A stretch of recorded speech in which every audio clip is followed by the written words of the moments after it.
calibrate my career. All right, should we ramp people up here? Sure, let's plug in into the slides. And, All right, you folks, good to go? grab your coffee and come back around.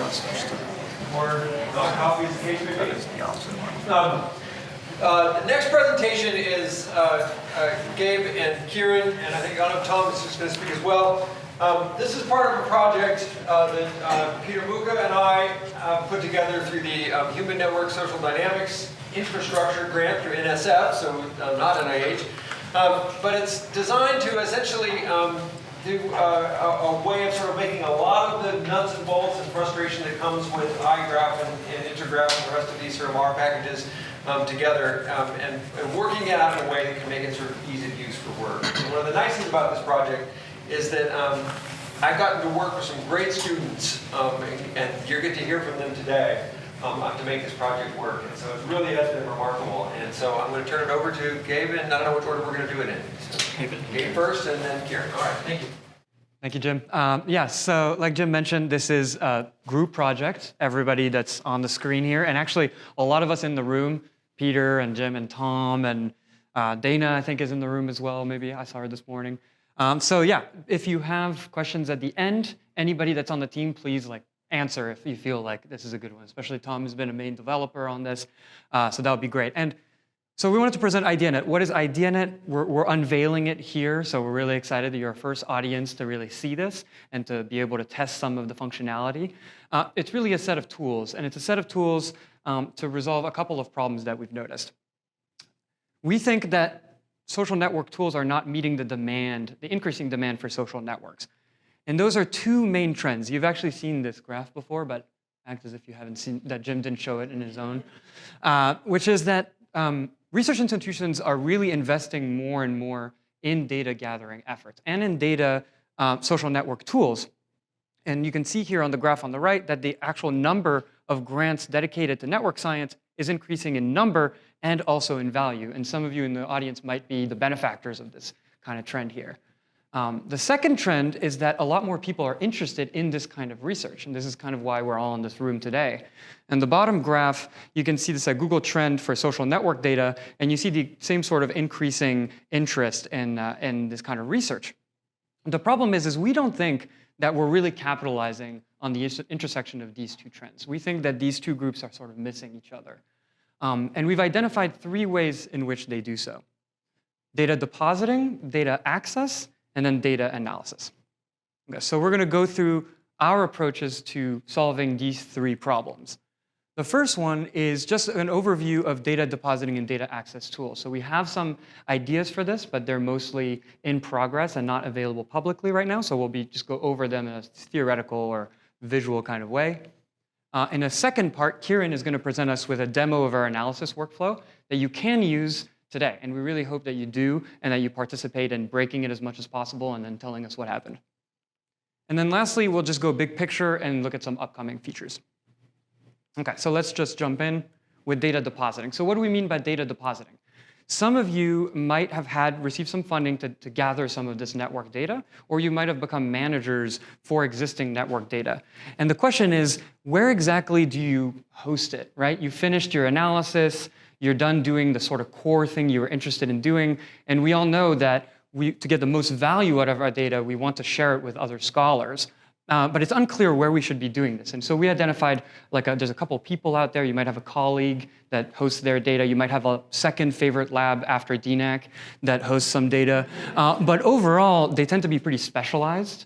And it's unclear if you, as a researcher, we'll let these change slides.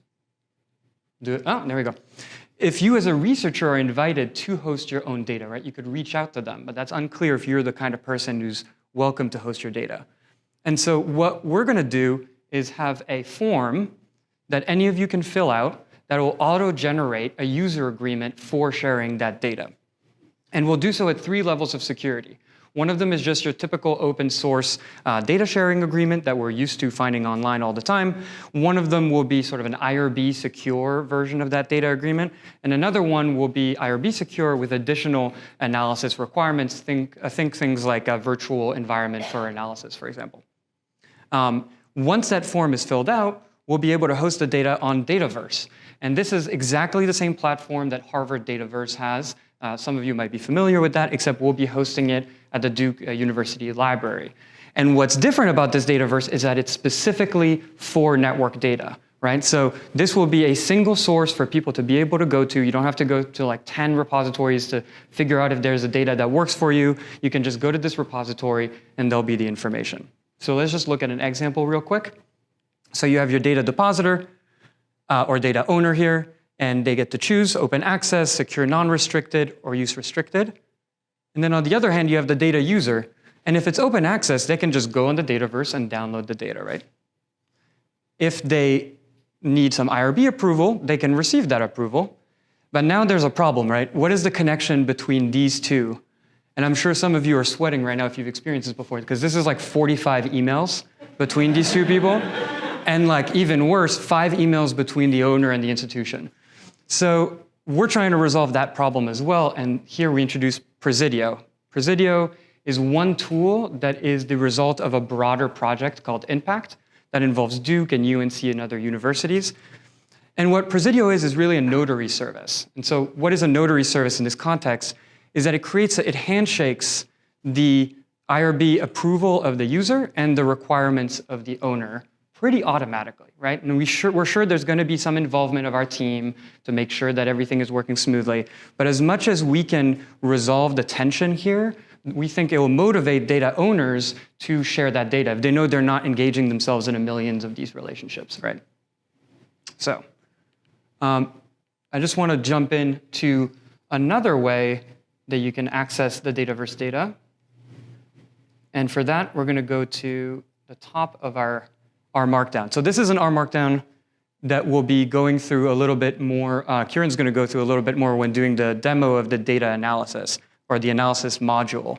But I wanted to show you right here is that you don't have to go on the Dataverse immediately, which actually, you know what, I'll show you that first. You can tell I'm organized, I swear. So this is what a page of a potential data set will look like. So this is an example of a village network in the northeast of India in Uttar Pradesh. So this, if you've been to the Harvard Dataverse, you kind of know what this looks like. You have some information about the data, some DOI, citation information. And then here, we'll have a description of variables related to the network itself, right? So we can tell that it's a directed network, it's weighted, right? It's multiplex, or it has multiple relationships. The kinds of nodes it has, the sparsity or density of it. And this is all information that will be either provided by the data owner once we work with them to get the data on here, or that as an IDEANet team will run our analysis module, and you'll see that it actually outputs all of these things. But we think having them in the description will make it so that as a user, you can go through Dataverse and quickly see, okay, which data is like right for my analysis, right? Without having to download the data and do the whole process yourself. And so if we go down here, we can see that we have the data and the little download buttons. And so we have edge lists and node lists, and we have them in 2 kinds of formats, in a CSV format and a Stata format. The reason it's like that is we want to have as many formats as possible so that you can easily bring it into your own analysis software. So we're also concerned with that. And then here at the bottom, you have node measurements and system level measurements, which are outputs of our analysis module. And so you could just download the outputs of the analysis module if you wanted. Right? So this is all pointing, we're all trying to like simplify the process of finding this data. Okay, so now let's go to the R Markdown. And I'll show you, if you didn't want to download the data directly manually from Dataverse, you can do it through a really nifty little API. So we didn't write this code. So thank you to the Dataverse API folks. So we're going to go ahead and load in the Dataverse API, the IDEANet package, and then also the IDEANet graphical user interface. And we really recommend, if you're going to be using this code, that you run these lines every time, because we're going to be updating these quite a bit. And the Dataverse folks are also updating it quite a bit. And so then we're going to load in the packages right here. And so in this line of code, what I'm doing is I'm pointing our session to the specific Duke Dataverse, which is, for the moment, is a test one, you can see, but once it's open to all, you'll be able to point to this. And then I'm pointing it to a specific data set and saying, hey, I want the edge list and the node list in a CSV form. And so we're going to do that. And if I look at my edge list, here it is. So this is really neat if you are downloading a bunch of different files, if the files are really, really large, if you need to, if they're getting updated a lot and you don't want to go and download the data over and over again, you can just have it right in your R Markdown or your R workflow. And so here we have two different types of edges, right? Health and social edges. We have their weights, and we have the sender and then the receiver. I have a quick question. Yes? I might be jumping ahead, but one of the problems that I've run into before is that a package requires that my data is shaped and named very specifically so that it works with it. And here you're using specific names to call them, right? Like node tab and stuff. When someone deposits their data set into this The Dataverse? this repository, is there a way to ensure that it's going to be formatted, like standardized? You know what? Like on your side, or like do we have to make sure that it's formatted in a specific way? So this is exactly why we're presenting this, is I don't think we've thought about that. But it's a really, really good point. We should have it always be nodes and always be edges. That's something that we should really consider. Dataverse will name everything .tab. So this data file is .tab, the CSV file is .tab, and it's really just their naming scheme when really the underlying data structure is different. So there's that bit of standardization. But that's a really, really good point. So we should think about that. Yeah, please. Do you tell whether it's ego-centric data or whether it's whole network data? Yes, you're right. I skipped over describing what the data is because I'm so excited to get to our other stuff. Really, really good point. This is a whole village network of households. So these are relationships between two households. Do they give health advice to each other or do they socialize with each other? Yeah. Any other questions? Yes. Will we be able to search an IDEANet based on attributes like whether it's whole network or ego network or if it's like focused on a certain topic or things like that? So that's what we're hoping will be really, really clear when you're going through the Dataverse, right? So you'll be going to pages like the one we just looked at, and in that summary, if we're doing our job right, there'll be that information. So what's the context, what's the sampling, what kind of network it is. If you saw that information missing in that summary, it's because we're working on trying to make it as exhaustive as possible. Yeah. And part of the advantage of using it, part of the reason we're using the Dataverse is that it is fully searchable, and every depositor will write a little paragraph saying, who your funder was, what the context was, what have you, links to papers they published, that kind of thing. And so all of that metadata is searchable. So that's why that's the advantage of the Dataverse, is that all that searching can happen without us having to write search. Great. Any other questions? It's a good time. Okay. So let's just take a quick look here just so we get a better idea of what we're actually looking up, which is important. We have 259 distinct edges, 392 total edges that are split between 189 health edges and 203 social edges. So that's kind of the structure of the network we're looking at here. And if we look at our node list, and this is repeats from what we just saw, right? I'm just like Leanne recommended, looking at the data before doing anything with it, right? So this is our node list, and it looks like a traditional survey node list, and we have information about people and households in here. And we can look at some of the variables. And I actually made up a fake self-reported health at the household level here, just to make sure that we weren't revealing anything, and so we'll be using that as our outcome. So this is an actual workflow that you might be interested in using. Okay, and so I'm just going to jump back to our slides here, and we're going to move into what is probably the most exciting bit of all this, which is the third problem. So if you keep count, we solved two problems, and solved is a big word here, while we're really trying our best. This third piece and this third module is we're really excited about presenting because it's actually available now. And we really think we've done an amazing amount of progress on this, which is data analysis. What's the problem with data analysis? Well, we might have the data, right? We might be sharing it, we might have downloaded it, but most of the time there's not a lot of formal training in network analysis. Most programs offer formal training in survey data analysis, but not network data analysis. And why is that important? Well, there's really a steep learning curve to all this. And not only that, but the packages that are out there, if you've confronted this problem, they often have underlying sort of assumptions that they make that can introduce a lot of errors in a totally hidden way. I mean, infamously, iGraph loves to reorder your IDs, and then you're looking at something and you're like, I don't know what's happening here, right? And these are all things that aren't necessarily explained in programs. And so maximizing the quality of research really is an integral part of this process that we're looking at. And so to do that, I'll pass it over to Kieran, and we're going to switch this microphone.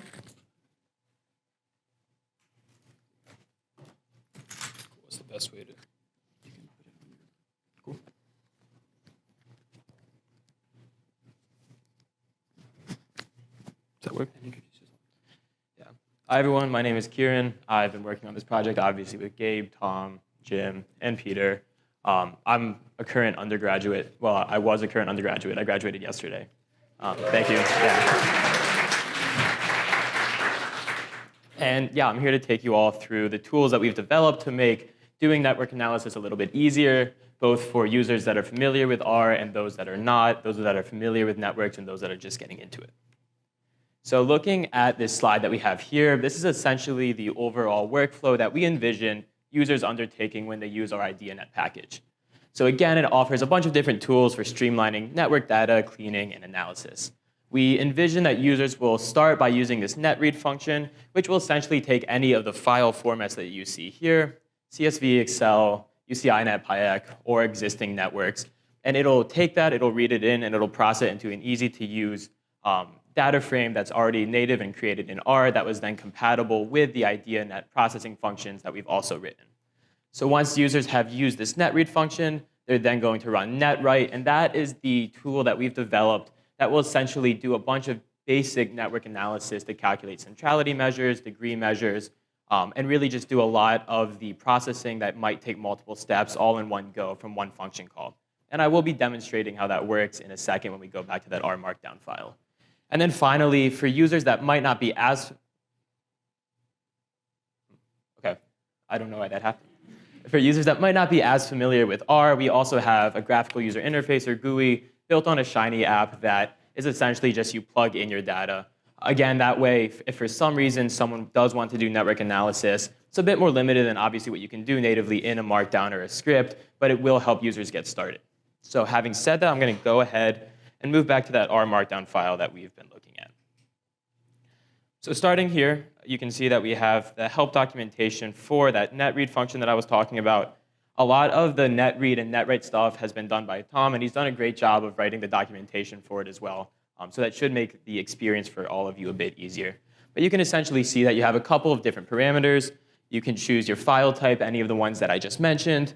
You can choose whether or not it's on a specific sheet if you're using a CSV or an XLSX file. Do you have any idea why it's cutting out like that?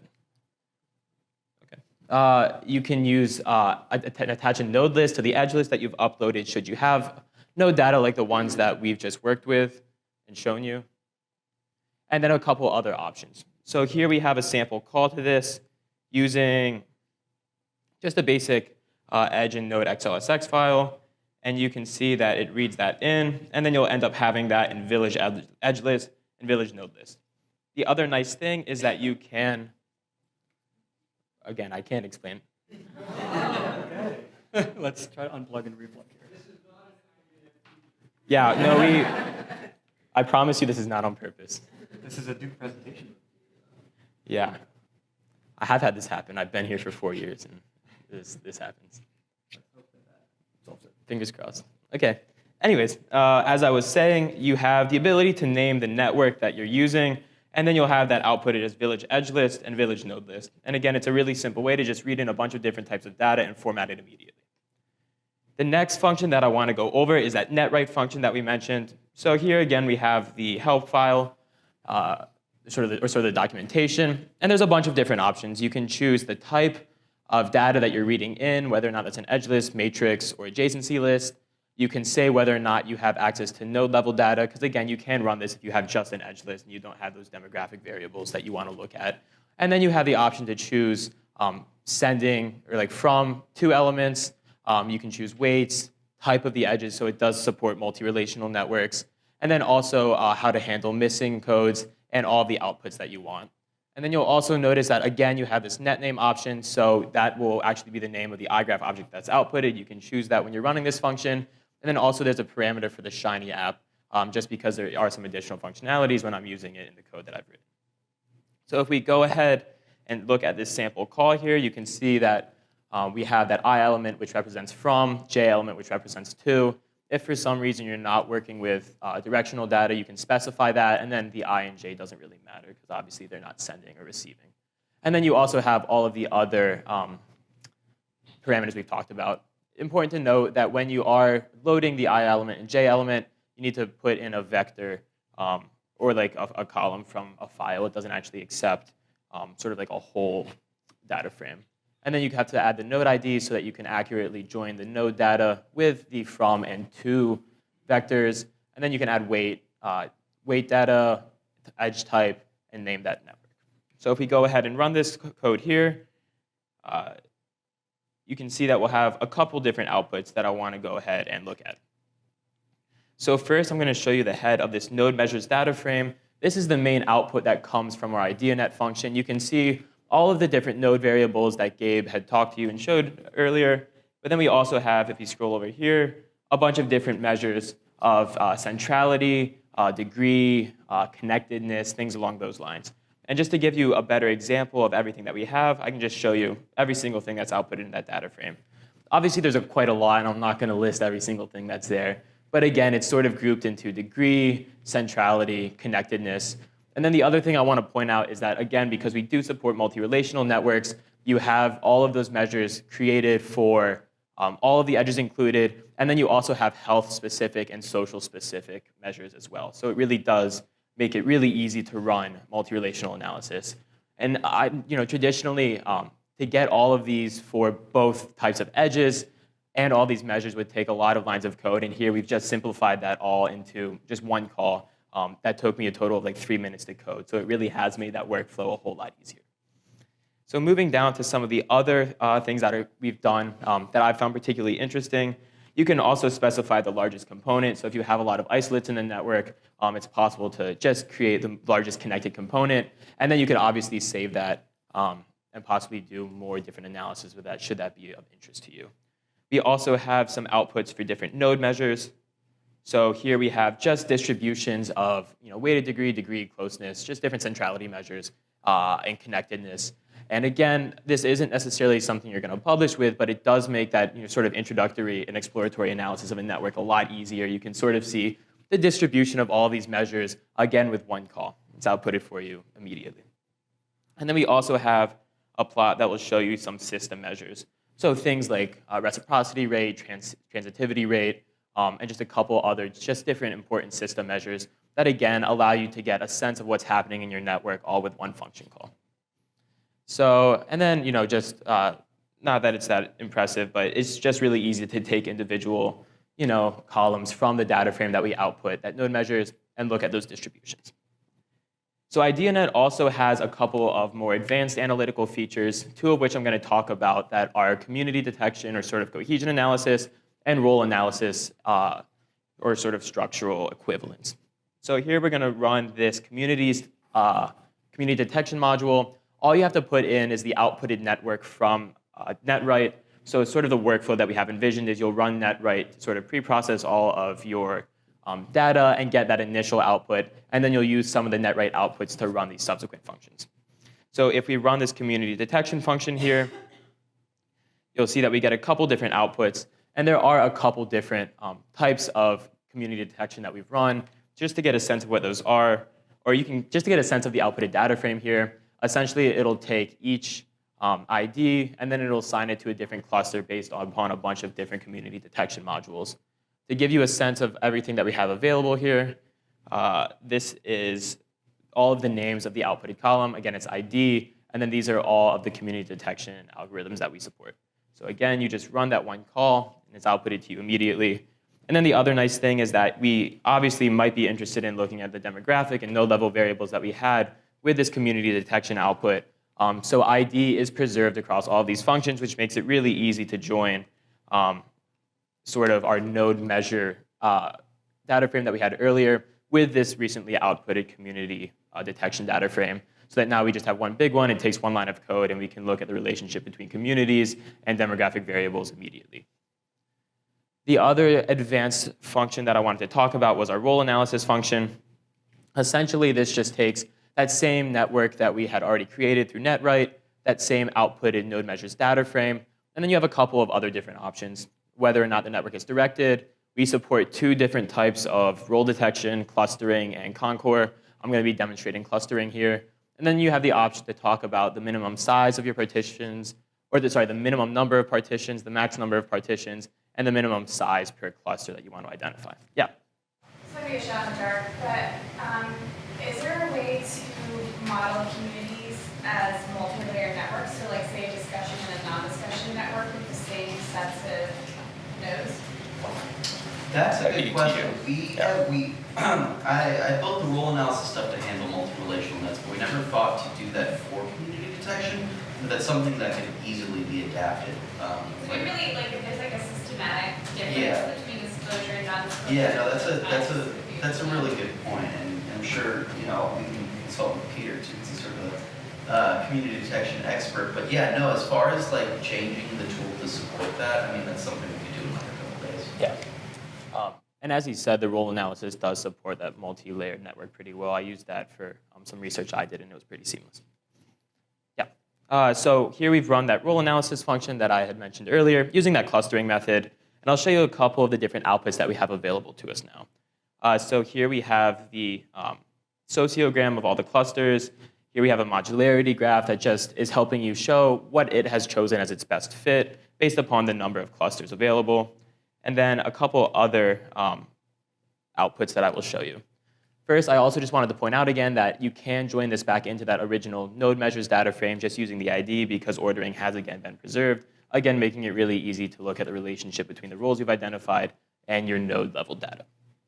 So looking at this first output here, this is just a heat map showing the relationship between all of the clusters that you had based upon the best fitting number of clusters on the modularity graph that I'd shown you. It will select the best number of clusters for all of these outputs. However, it does have cluster assignment for every single number of partitions that you asked it to make. So looking here, it's obviously just the chi-squared relationship between the different number of clusters. And there are 4 other types of heat maps based upon chi-squared and density that it outputs as well. But I'm only showing this one just for the sake of brevity. And then we also have some summary graphs as well. So this is just a summary graph that shows just the mean value for a bunch of different centrality measures based upon the cluster assignment. Again, making it really easy to just look at how clusters are sort of being, or just an easy way to analyze centrality based upon the clusters that you've identified pretty quickly. Again, allowing you to get a sort of summary analysis of your data immediately upon running our functions. And then just to show some other sort of viability of these functions, just made a simple visualization here that shows you how easy it is to take the data frames that we've outputted and create a pretty effective visualization in just a couple lines of code. So obviously this is taking the best fitting cluster assignment that I mentioned earlier, and then it's taking the degree of every single node to size it, and then it's just turning that into a network. And again, you can do all of that by running just a handful of lines of code in maybe 5 minutes, making it, again, really easy to get an initial assessment of your data. And then it also makes it really easy to do more advanced analysis because all of this is available to you, and every single outputted object that we have is super compatible with each other. And then the other thing I wanted to mention is because these are just very simple function calls, I know I've talked to Tom about this. Sometimes you'll do role analysis and you'll set up a whole workflow, and that will take a large amount of time. And you realize that you don't really have clusters, and that's sort of a difficulty you could run into. Again, this makes it a lot easier to do sort of initial analysis to see if it's worth continuing. And then if it is worth continuing, it makes it a lot easier to do that as well. So it's really, all of our functions are really useful at pretty much any point in your research process, and both for high and low level users, because we do have these more advanced modules along with just basic sort of summary of centrality in between this and things along those lines. And finally, we just wanted to show another example of why this might be useful. We have just a simple linear model here that takes a bunch of the different demographic and centrality variables that we had talked about. And we do have fake health data, but say that you had real outcome data. Again, it's very easy to get results pretty much immediately upon starting this workflow and process. And then because all of a bunch of different other centrality measures are calculated in the same data frame as all of your demographic variables, it's super easy to just swap these out and really explore your data fully without investing too much of your time. So that is everything that we had planned for the IDEANet itself, I did mention the visualizer tool that we had, and I'm just going to go ahead and walk you through that briefly as well. Again, I'm sure all of you probably have a better understanding of R than the people that this visualizer is intended for, but say that you're not that comfortable working in R, you're not that comfortable using some of the network functions, or you don't really know network analysis and you need to be walked through it more than these functions provide. That is what we have in mind with the visualizer. So if we run that here, it's just a, we've packaged it as a simple function. Just a simple function within this package. Again, both of these are also ready to install off of a GitHub repo that Tom and I maintain, but I think Gabe will touch on that later as well.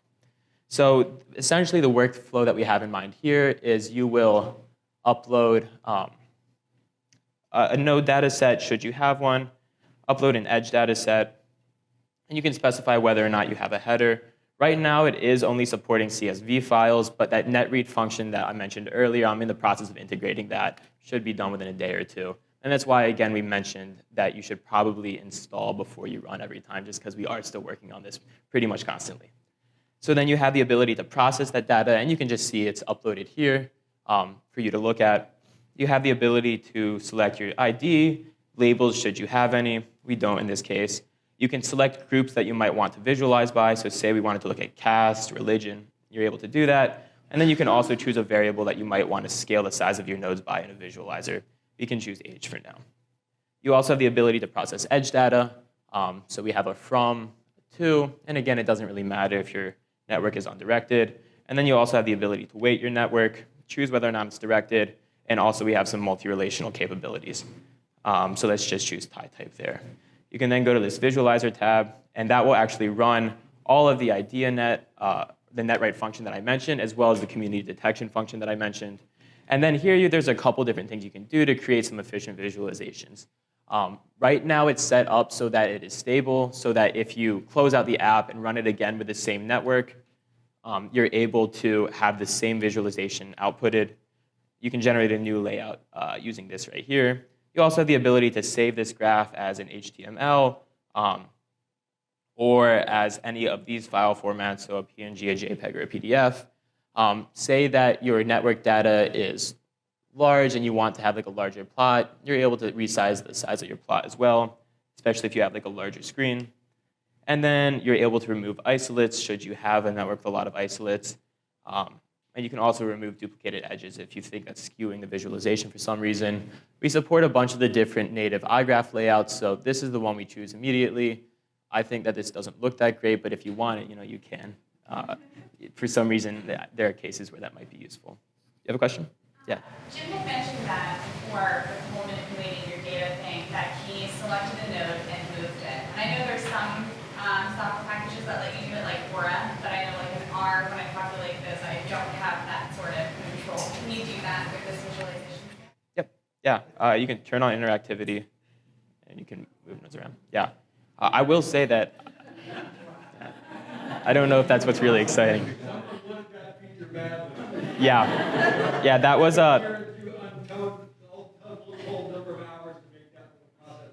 Yeah, I'm not gonna lie. I just use a package that I particularly like that allows you to do that. It's called VizNetwork. If anyone's interested in it, it's probably been my favorite visualization package that I've used. It's super easy, and everything that you can see here is built using that one package. Anyways, you're also able to color your network based upon all of the community detection modules that we mentioned, so those have already been run when you come to this visualization tab, or you can use some of the variables that were available to you. So let's say we want to color by religion. You can choose a bunch of different color palettes, and it'll color that. Religion might not be the most effective. I mentioned that this was a village in India. Pretty much everyone is Hindu, so that's what you're seeing here. Caste probably looks like a better option. So yeah, and then you can choose a bunch of different color palettes, and we are in the process of adding more as well. You're also able to change the size of your nodes. So I mentioned that this is age right now. You can also choose degree or a couple different centrality measures, and you can change the scale on that. So again, there's a bunch of different options for people that are not that familiar with R, or people that don't necessarily want to write a bunch of lines of code to be able to visualize their data easily and effectively. And also, the nodes move. We also have those network metrics that I mentioned outputted for users, so the system level measures, the node level measures. We have a statistics tab that just allows you to select any of the variables in that node measures data frame and just look at them in sort of a summary page, visualize from 10 to 100 entries. I am in the process of adding what will hopefully be like some summary like visualizations, like just simple like line plots or bar plots that make it easy for users to look at the distribution, but that is currently in the works. And then we have the ability to run some of the advanced network analysis modules that we mentioned we had access to earlier. We have a QAP function that Gabe wrote, which I'm still in the process of getting to play nice with this. And then we also have that role detection function that I mentioned earlier. So let's go ahead and run the cluster again. You can choose your minimum number of clusters, your maximum number of clusters, just in the same way that you could natively in the R Markdown that I showed you. Choose the minimum number of nodes per cluster, and then you can run your role detection and get all those visualizations outputted as well. And again, we have all of the different heat maps, the sociogram, and the summary visualizations as well. So again, that whole workflow is meant for someone who is a lot more comfortable using a graphical interface rather than using some of the code that we've shown you here. Yes? This is amazing, first of all, thank you for all your work that was towards this. Sorry if I missed this, but does this work with egocentric or Sumo data?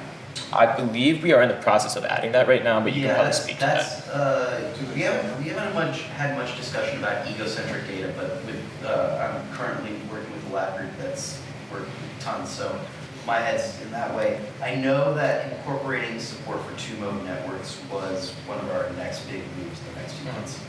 Yep. For Ego Network, you can kind of manipulate it, to make it work in your favor, right? If you loop it, you could loop this over each of the Ego networks if you use something like Igor. Yeah. So I've done that with IDEANet, and it works perfectly. Yeah. I've used like some of these functions and loops as well, and it's super easy like to have one function loop through and analyze a bunch of different networks in a lump sum. I will also add a current limitation, but one we can sort of work around. We don't explicitly support dynamic networks or like networks across multiple time periods. If you didn't have a relational net and you set the tie type argument as your wave of data, it would effectively process your temporal network. But we do still need to kind of explicitly acknowledge dynamic networks and also make it play nice with multi-relational. If you're brave enough to deal with that much complexity, so that's not our issue. Yeah. So that was all of the analysis functions that we wanted to show you. I'll go ahead and talk about next steps, and then I think that Gabe will wrap us up. So I'm not going to make it big. So in the future, we plan to add to that dataverse that Gabe mentioned at the beginning a bunch more data ourselves as our group. We have a lot more village data from these villages in northern India and other types of village networks. I think that even just, if we don't get a lot of data from others, we want to make it as comprehensive as possible. We also want to, again, expand our analysis to bipartite and dynamic networks. We want to increase the number of formats that you can read in using that netread function, which will then also increase the number of formats that play nicely with netwrite and the Shiny visualizer. We're going to implement a CHAMP community detection function that Peter is working on. I don't know if he's talked to you about that yet, but you will hear about it. It should make community detection, I believe, more accurate and just more comprehensive in general. And then we're going to add additional analysis modules to both netwrite and the Shiny app, and then just continue to add features that make the Shiny app easier to use. And I'm not going to lie, it is buggy at times, so I would like to fix that as well. And with that, I'm going to hand it back to Gabe to just wrap us up. You want the microphone back? Or? No, for one side. Cool. Thank you. Yeah, and isn't it cool that Kieran developed almost an entire Shiny app with one other person kind of starting it? But this is really, really cool. So I just wanted to finish up by saying the point of this, just to summarize, is we're not reinventing the wheel, and we're not trying to reinvent the wheel here. We're trying to take the best things that already exist and make them as smooth as possible for people who are really engaged with network data, right? And we think that this is the exact crowd, and we're the exact people who can take advantage of the changing research landscape and try to orient it in a direction that's more shared, where more people are involved, more data is being shared, and the quality overall is good. And for that, please deposit your data with us. We'll work with you. We're ironing out the kinks, but we're coming really, really close to being able to start that process. And also, please use our tool and then go to our GitHub and post an issue, right? I mean, pro tip, there's not a lot of people using this, so if you have something you particularly want, get in on the ground floor, because then the developers are like, oh yeah, sure, I'll put that in first. So it's kind of a good move to get in on the ground floor on this one. And so you can go to this QR code, and it'll take you to the website, or you can grab this code here. And we also have a poster out for the rest of the conference that will, kind of describe some of the things we described here. And come to any one of us if you want some help installing or if you have further questions. Do you want me to click on the website just to? So we'll take you to our beautiful Web 1.0 DNAC website. Yeah, and all the code to install both the IDEANet package and the IDEANet visualizer are here as well. So we can open up to questions if there's any remaining. Yes? So, do you have any relationships with like NIH or some of these other data sharing mandates that are coming out now for grants? I have attempted to share network data on some of those NIH data sharing structures. It was very, very painful. But it'd be so cool to be able to say to them, like, hey, you should just go here, and that's where my data is going to be. But do you have that set up at all, or what do you think? Have you talked about that at all? So this is a question for Jim. So, it's not coincidental that we've developed this at the same time that the NIH data sharing requirements have now become a mandate. So our goal is to be able to make this compliant. We allow investigators to be completely compliant with their NIH and NSF data sharing requirements. And so effectively, at the end of the day, you should be able to hand us your data and write in your data sharing plan for your grant proposal to say, I'm posting my data with IDEANet, and that's why we set it up to be IRB compliant. So right now, if you have data that you need to share, and you told your program officer that you're going to share your data as part of getting funded at NIH, we can house that data, and we can house it and share it. So it's not just a repository for audit purposes, it's a repository for actual data and reuse purposes. And so I think that's the advantage of it. And those scheduled mandated time points where you have to do it throughout the year, that's synchronized to We can work with you on any set to one. So if you have a particular schedule you need to do it on, that's fine. Most people, it's the end of grant, end of life cycle kind of thing. But if you have a different cycle, you can certainly work with that. And then making you upload every 4 months or something, you have to download and then update and upload and update and upload and update. Yeah, so some of this will be, as we go along, we'll learn from what people need to do. So hopefully those user agreements, those auto templates will get better. Yeah. Good, Eric, please. I'm searching for this amazing tool, and I have a question about the video visualization part. Yep. I just wonder that if we move the position of the node by ourselves, and do we violate the algorithms that it comes from? Because I saw when I can move the nodes where I want to deposit it, but if I move it, the algorithms I use is not validated. So does it make sense? It does. So somebody jump in if I'm incorrect here, but my understanding of this is built on R, right in the background. It's just this same R language. In iGraph/gggraph, the XY coordinates of your nodes, I don't think will stick around if you're running some sort of algorithm afterwards, like some diffusion algorithm. So I do not believe that's going to be a problem. But if I'm wrong, please jump in on that. Yeah, specifically on like the visualization that I showed, you can drag it around. But if you like generate a new net layout, or if you just like close out of that and rerun it again, the position does not stick around. If you save it, it will save with where you've moved the nodes. So you can like export the visualization with the position you've chosen, but should you like run the code again, that layout will not, it will go back to the original layout with the node not having been moved, if that makes sense. Yeah.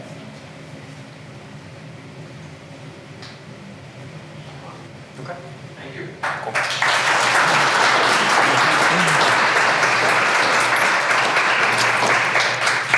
And we really are serious. We want to get all that. We would love you to use this, and we would love any suggestions you have or things to include. It's a little bit of an exaggeration, but maybe not too much to say we're trying to put ourselves out of business. I mean, this is, the goal of this tool is that essentially instead of everyone having to spend a week learning network analysis to be a social networks and health researcher, you can focus on the health and you can leave the network side of it to this tool. So that's a little bit of an exaggeration, but it's more in that direction than not. And we want it to be smart and done as well, which means we need people like you to tell us how to do it, you know, what it is you want, and we'll put it in the tool. So that's where we're at. But again, a big appreciation to the RAs for doing this. Congratulations to Kieran for graduating again. To Lele and Tom, who both finished their PhD just this last year, so congratulations to them. So there we're at. The next item on our schedule is what we're fondly referring to as Stump the Chumps. And so the notion of the Stump the Chumps, for those of you that are old NPR nerds, is that you ask questions that we may or may not be able to answer, and that we might or might not agree about. And we had in our minds these would be themed by whatever the day was. And today would be computation issues and programming issues and things like this. And the next day would be data or what have you. But of course, you have questions, ask your questions, and we'll do our best to answer them as we can go. That said, no one sent me pre-questions, so we just really are in an open forum. So it's really is sort of an open Q&A section for the next bit, and we will open it up there. So questions or comments about using R, about using networks, any of the intro stuff, that's where we'll start now. Please. Hey, Jim. I loved your open questions earlier about, looking to go back to network tradition of working within communities and really thinking about context and building. My impression has been, probably over the last decade, network science has really swung to be super quantitative, and we've lost a lot of that rich contextual detail. I don't know if you have that same impression, or if I'm just be a lone biologist over here, but I'd love to hear your thoughts. Yeah, so for those of you who couldn't hear it, the statement which implied the question, I think, was it seems like over the last few years we've been an increasingly quantitative approach to network science and not as much in the substantive and qualitative side of network analysis. And I think you're absolutely right. I think that part of this growth we saw in the 1990s, this rapid push in networks and health, was coincidentally the same time that physics moved into the field and the computational power went nuts. And so you add to that an increased interest in the web as a network, which happened in the early 90s, and all of these things came together to create the network science branch of social network analysis. And these two have now actually, in some ways, formally split. There's now a journal called Network Science that is primarily run by computer scientists and physicists, and a journal called Social Network Analysis, which is primarily social scientists. And the two connections of those are not as strong as they might want them to be. I think that there is now, the good news is, on the side of it, there is a session every year now at the social network analysis meeting, the Sunbelt meetings, devoted to mixed methods and qualitative methods in social network analysis. And I encourage people to, if you're interested in those kind of things, to do it. But more generally, I think that a lot of the work that's done on the network science, the promise of that line of work, and Peter, you should correct me, and others in the room that have thought about this, a lot of the promise or excitement about that early work was everything's a graph, the same hammer will fit all of these nails, and it's like everything's scale free, everything's small world, everything, I can just fit the Laplacian and I'm done. And like everything can be sort of fixed with the same tool because I'm willing to squint enough to make them all look as if they're the same. And I think that the shine kind of fell off that promise for those of us that are in the actual applied side of the research world. I think we're starting to see maybe a little bit more interest in sort of going back to looking a little more in depth. At least I hope so. But I think that to my sort of stump the chumps prediction from this is I think that that sort of one size fits all network science model is not as popular as it once was, and the network science people who are really interested in doing that kind of work are now focusing almost entirely on non-human networks. So they're looking at social media graphs, they're looking at text networks, they're looking at things that are really big, and they're looking at the properties of these really big graphs that are perhaps not of interest to those of us who are in health in themselves as networks. Is that a fair statement? Someone else want to say? Other people had experience in this? Please, Linda. No, I was going to ask another question. Fair enough. As they did that? That was a great answer. Well, and I think that, yeah, well, there we go. But I do think that, I think a lot of us who are, it just takes a lot of time and energy to learn these methods, which is part of what prompted IDEANet.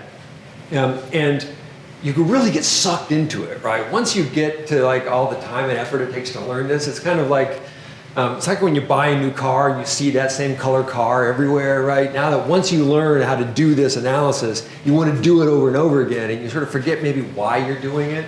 And so I think it's part of the reasons that it's really valuable to have multidisciplinary teams where you're working with people who are, you have somebody who's crunching the numbers and someone who's actually talking to humans, and someone who's reading the reports and seeing what the outliers are. Like that kind of team science allows you to not get stuck in that bubble as well. So I think it's really important to keep doing that. It's so exciting to see, all these ways of doing multi-networks or multi-relational, as you said, having that all there and the real actual complexity of the actual world and everything. I'm curious if there's any thinking now about how you would move out in a way, like, so you have a person and their ties, and then you have those people connected to other people who are not connected to the person, which is like a basic thing in network science. But what happens when you're looking at this from the perspective of a system, right? So if you think of the person and the ties that are connected directly to them, and then you think of those people who are tied, those people might have all different levels of systems dynamics. Like if you're enrolled, think about roles, like a hospital network, there's a nurse there that's working with a patient, but the nurse's network is impacting the nurse, right? But it's not, and it somehow trickles down to the patient, right?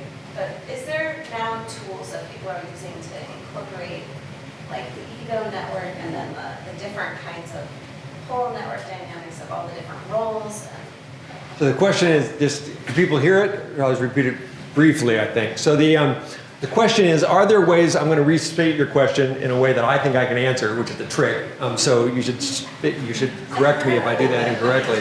But the question that I want to answer that I heard you say is are there tools for embedding ego networks within larger system dynamics of global networks that actually take seriously the different roles that people are engaged in and levels of analysis? And I think the answer is theoretically yes, practically no. I think that there are lots of us that want to do something like that, and we can see the promise of these systems, but there's very little off the shelf to do it. And so if you want to do that, you largely got to do it yourself. Now that said, I think the way the tools are now available to do it yourself in ways that were unavailable even 10 years ago. So I think we can get there. But I don't know of many people that are doing it very well. Jimmy, do you? I think on the network science side, I think what they would refer to as multi-level network analysis is doing a lot of this computationally, but your point about kind of how we derive what theoretical premises are, the flip side of the question here was asked there is part of it is less kind of fleshed out. Like I think the tools are increasingly available is the short version of what I'm saying. But like what to do with them is the part that I don't think people are having as clear as answers. Right.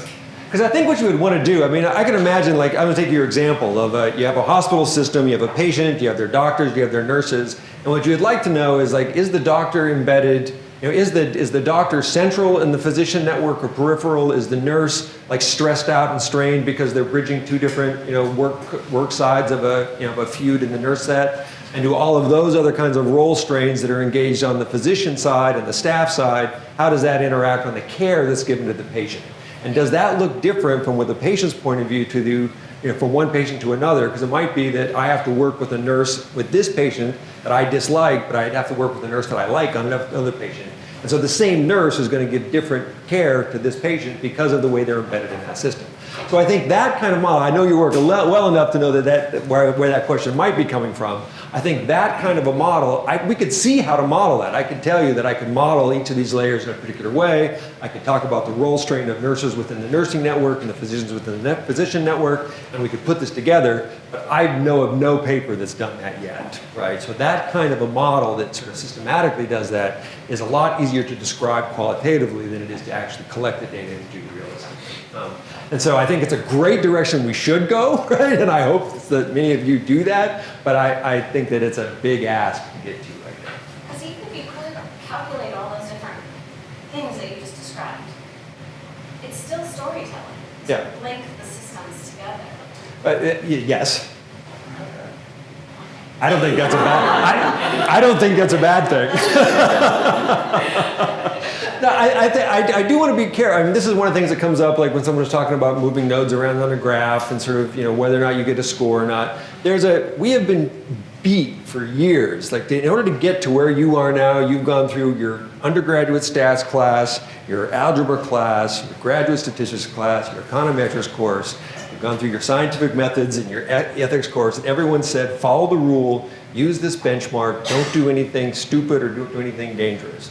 And by default, then we all want to make sure that what we're doing is sanctified by someone else who said it's the right thing to do, right?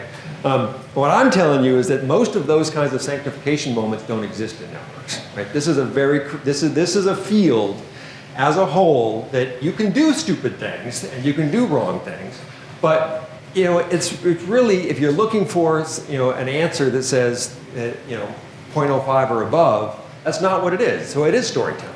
And I think that's great, right? I actually think that's a feature, not a bug. Because we have the advantage of having all these different, how to say this better? By virtue of the fact that you have to reduce an n-dimensional object into 2 dimensions, that gives you, n minus, all but 2 of those dimensions to choose, right? There are the ways in which you can, now you can do that smartly, more or less smartly, and you need to have a reason for why you're doing it. But I think that as an expert in your area, that's good, right? And so what I would do is say, all right, I know that my nurses are embedded in a network, and that embeddedness is affecting the way they provide care to their patients. And so I might say, well, I can't collect the full nurse network data. I don't have the money or the budget to do it. But I can ask those nurses to report on their role strain. I can ask them to report on a social capital index that says, of the types of people that you could interact with on a daily basis, how often do you interact with physicians, staff members, other nurses, and so forth? And are those interactions positive or negative? And with 8 questions, I could get an index that sort of roughly captures the role strain of nurses in their professional setting. It's not going to be as good as a full multi-level role analysis might be, but it'll get us a little ways there. Or I can embed a couple of eager RAs to spend a night in the ER watching the nurses go back and forth, right? And so there's lots of ways of getting at the same idea is what I'm saying. And I think that some of that, what I would think would be the gold standard of that kind of relational embeddedness model is really expensive and really time consuming. But I think there's a Cliff Notes version of that that'll get us something good. It's not. Please, I'm not sure who is first. To piggyback off this scenario that you're talking about, so one of the things I was thinking about is like the age-old problem with closeness and tie strength and how we actually measure that, what that actually means. Would you recommend or say absolutely not to taking some of those metrics on centrality for the, like, say, nurse network and using that to weight their connections with, say, someone from the doctor network and then the components of the doctor network to weight that individual node and thus the way that their edge is formed? Mm-hmm. Like you could do like a K-dimensional, if you wanted to get real crazy, right, to have that matrix that showed like, okay, so it's like here's your completeness centrality, your integrated centrality, and then seeing how this composite measure impacts the interaction between these 2 nodes would be, I don't know that it would be multi-relational, but maybe like a way to extract it to then input into the new network that you're forming for analyzing. Right. And so just for the people at the back to hear what they think, is it possible to effectively use the network metrics to weight the edges in a recursive manner across different types of networks? And I think absolutely. So for example, an interaction, the joke in networks, right, is that an ethnographer will spend years describing what a social network analyst will turn into a coin flip, right? And so I'll say this tie is on or off, right? It's binary or present, and all the richness of it goes away. And the reason that might be a not unreasonable trade-off is that what you gain in trade is the relations all around it. And so I can say, all right, so this relationship is there, but it's a relationship between someone with really low centrality and someone with real high centrality. Well, that probably means that this is a relationship characterized by an inequality in power, and a differential status, and so forth. And so you could then partial out the meaning of the edges by virtue of the mixing across dimensions. Now, whether or not you do that formally with a k-dimensional clustering or whatever, or what you actually sort of described intuitively was eigenvector centrality, right? On the edges as opposed to on the nodes, right? And so there's a whole new class of centrality measures that are applied to edges as opposed to nodes that you could use in that kind of situation to characterize the relationship. And you could then cluster around the nodes that this node is centered on two different types of relations. Like that's a way to do that as well. So yes, the answer to it. And I think that the problem is that our canonical analyses have been pretty vanilla with that kind of thing. And there's an amount of creativity that goes into doing that just people haven't bothered with. And I think it's because, we can specify why, but like, imagine you do that and you find nothing, right? And so there's a real risk with doing a lot of these kinds of things. You go in all gun-fired, ready to go, and you do some crazy like rescaling of something. You spend hours doing it, and at the end of the day, you've shown that Democrats don't like to co-author bills with Republicans. And it's like, all right, there we go. So you need to make sure that the thing that you're doing has some that the juice is worth the squeeze, if you will. And I think that in some settings, and so like hospital settings, I think like hospitals and nursing homes and schools, part of the reasons that there's a practical reason we study these areas is because they have a nice boundedness to them, so we can actually get into the setting. But also there's a lot of it's a setting that's pregnant with relational dynamics, right? There's a lot of opportunity there for tension and for power dynamics and for differences that wouldn't be obvious due to just the fact that someone has an attribute attached to them, but the relational sort of setting. This is why Scrubs is a good show, right? It's because like hospitals are weird places where things happen. This is why half of the soap operas are in hospitals. It's because there's a natural drama that's built there. And so we can play with that, and I think that we should. Please.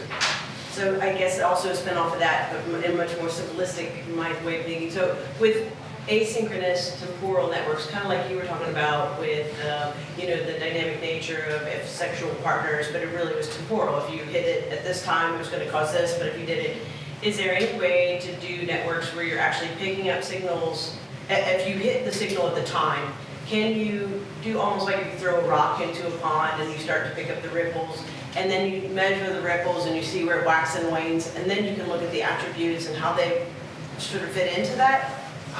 So just to repeat the question, is there a way to, I'm going to try to repeat this question is the way I think you're asking. So I think that what you're asking is, can you take a time slice of the data that you had and a set of outcomes that should have been generated through a network process, and from that infer the dynamics of the network? Is that fair? Close? Okay, so I think the answer is sort of.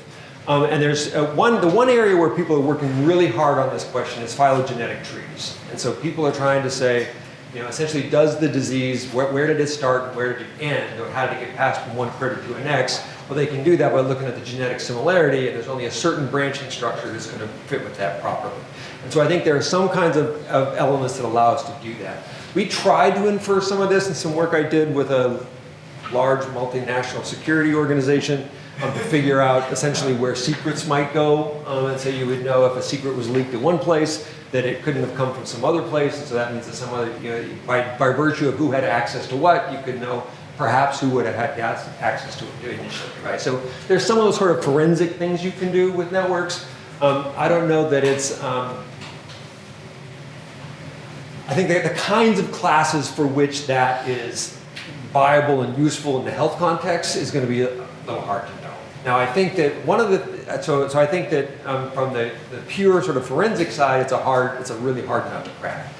It turns out, though, that you can do what I would argue would be the next best thing for most of us in the health side of the research world, which you wouldn't take to court forensically, but you could do to learn something about the world, which is to ask yourself, essentially, is there a set of timings or relational patterns on the network that is consistent with the kind of outbreak or the kind of feature that you see? So imagine that I'm looking at, a chlamydia outbreak in Raleigh, and I want to know, essentially from what I've seen at the clinic, what kind of sexual turnover would have to happen in this setting to carry that kind of disease spread. Well, I can dial the concurrency knob up on and off and say, all right, if everyone if all relations were completely concurrent, everyone would have chlamydia, and it can't be that bad. If they were truly monogamous, no one would, so it's not that. And I have to crank it up to a certain level, given what I know, to see that it's there. And so what you'll see when Sam Jensis presents at the end of this week is that the EpiModel tool has the capacity to change the amount of concurrency, for example, in the network. Or you can change the start and end time of relationships. And so you can do it empirically by saying, I'm going to fit a model to the data that says how often do people start relations, how often do they end relations, and how are those things linked? Because it turns out that not everyone waits to start a relation until after they've ended a relation. And so you can separate those things, and you can use these separable relational models to figure out the difference in those two dynamics, and that will lead to a knowable distribution of overlap, which will then be consistent with a spread. Now, will it be the exact spread you saw? Probably not, right? And so you couldn't say that this person is patient 0 and this person is patient 1, but you know that in this kind of setting, you have to have at least 10% concurrency for an outbreak to be as big as we see. So those are the kinds of questions we can ask with modeling. Does that help? Yeah, and can I ask a follow-up question? Absolutely. If you turn that concurrency knob, but there's a big chunk of that data that's missing, Yes. is there a fair algorithm that you can apply to it for replicating data long enough to be able to infer something from the concurrency that you're switching? If you're willing to make a homogeneity assumption. And so if you're willing to assume that the data I can't see is reasonably like the types of data I see, then yes, that's a problem we can solve. If the kind of data that I don't see is fundamentally different than the data I see, then we're out. Yeah. Thank you. Please. Thank you so much for taking this. This is absolutely incredible. I have a question that I get questioned by reviewers on papers, and that's the generalizability of our findings and trying to apply it to a larger setting. I was just wondering if you had any good responses to that. The question is, given that reviewers often ask when you do a network study, how generalizable are your results to something else? And I think embedded in the question, having gotten this review many times myself, is that part of the problem with, one of the sort of problems with the network analysis is what's the actual N you're dealing with? So if I have a network of 10,000 people that go to a hospital or all patients at Duke University Hospital, you think that's a really big N. But it's really one network, right? So I have a case study of one network with 10,000 people in it. So what am I generalizing to, right? The other side of this is that the network assumption is that you have the population if you're doing an associative network. And so it's not, you don't have a sample, right? You don't have a random, certainly don't have a random sample. And so what are you generalizing to? And I think there's two kinds of answers to that question. The one is if you have one network, it's a case study. You just have to be upfront and honest about what it is. And you make the case that this case is representative of some class as best you can. So if I'm dealing with electronic medical records at Durham, I think that Durham is a pretty representative New South city. It's got a certain racial heterogeneity, has a certain income mix, it has a certain sort of mix of professionals versus not. It's also really weird in the sense that it's dominated by a university and by GlaxoSmithKline and 7 or 8 other biotech firms, right? So there's a really strong inequality that wouldn't be represented in, say, Charlotte or Greensboro or somewhere like this. And so just be whenever you're doing a case study, you have to be upfront about what your case is. And the advantage of multiple networks, like when you have a whole collection of schools or something, is that it takes you to that level. But within the network, I think that you do have the ability to say that the social process you're studying is generalizable, at least within the context of your setting. And so unless you have some really weird reason to think that someone with heart disease in Durham is fundamentally different than somebody with heart disease in Charlotte, then that social process of the way that hospitals and doctors work in Durham should be generalizable in other places. Now there's a technical answer, so I think that's the substantive answer. So when I write these reviews, this is the reason that your response to reviewers becomes 30 pages long. But so I usually would write back to the reviewer the first to the substantive case, which is that this is the, the thing that I'm trying to generalize to. This is how my case is like that versus not like that. And then the technical answer is that whenever you're generalizing, the thing you're doing statistical inference to in networks is not from a population, from a sample to a population, but from one example of a class of networks to that randomized class of networks. And so the argument is that you could imagine that the same social process would happen again with more or less noise, would you see the same result? So is my result typical of a randomized process or a systematic process? And so I can increase or decrease the amount of random noise I add to it and say whether it's bad or not. So most of the time when we do a statistical model of networks, the inference isn't the standard statistical power sampling, is my sample representative of the population? Is the observed outcome a result of a random process or a not random process? Does that help? But it's an honest problem, and this is why the network. We spend so much time collecting network data, and it's so intense, but you end up with an N of 1. It's like every network is a special jewel. And part of what we hope to get out of the IDEANet is that we can actually, over the last 40 years, the field has collected thousands of network cases.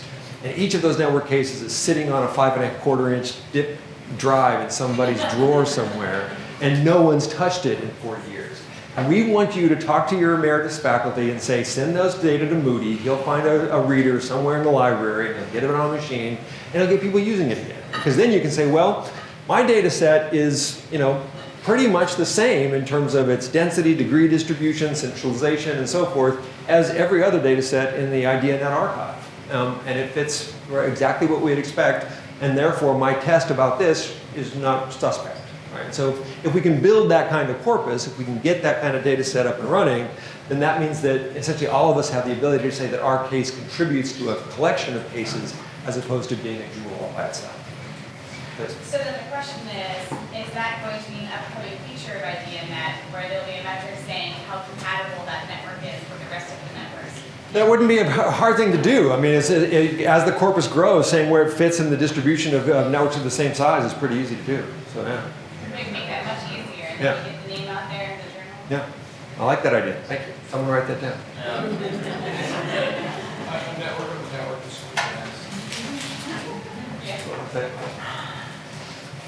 all right.